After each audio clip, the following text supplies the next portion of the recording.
Long after the lessons of Ortona, Italy recede into the pages of military textbooks, men who were there will remember how, despite their joyless surroundings, 2 Canadian battalions observed Christmas Day. Nothing could be less Christmas-like than the acrid smell of cordite overhanging Ortona's rubble barricades, the thunder of collapsing walls, and the blinding dust and smoke which darkened the alleys in which Canadians and Germans were locked in grim hand-to-hand struggle.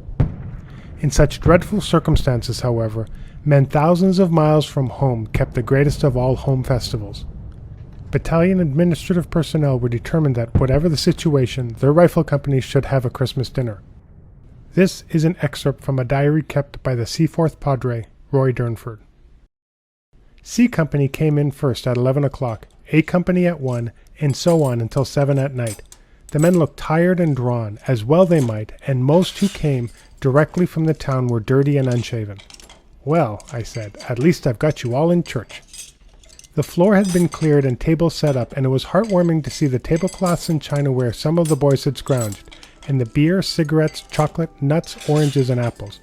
There was soup, roast pork with applesauce, cauliflower, mashed potatoes, gravy, Christmas pudding, and mince pies, all excellent and a credit to the cooks.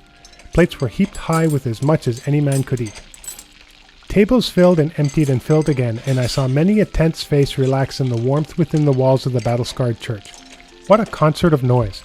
As relief and relaxation took hold, the talk became louder and greetings and jokes were shouted.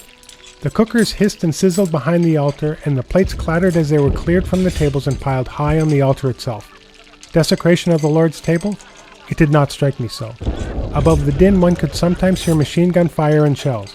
It was so wonderful to hear so much laughter so close to so much death and suffering. I don't know how many remembered Christ today, but I felt that most of these men, whether they knew it or not, remembered the things Christ stood for: compassion, faithfulness to a cause, and self-sacrifice. When each company arrived, I began a little service, being careful to make it voluntary, and I was pleased to see how many gathered around. We had just a few short prayers and some carol singing. Wilf Gildersleeve played the harmonium we found in the church, with Posty Sinclair and Major Gowan manning the bellows. I talked with many men. Most, I'm sure, are fearful of what lies ahead, but they are fine men, and I know they will give the best that is in them. My heart grieved to see them, after a brief 2-hour respite, turn their faces again to the battle.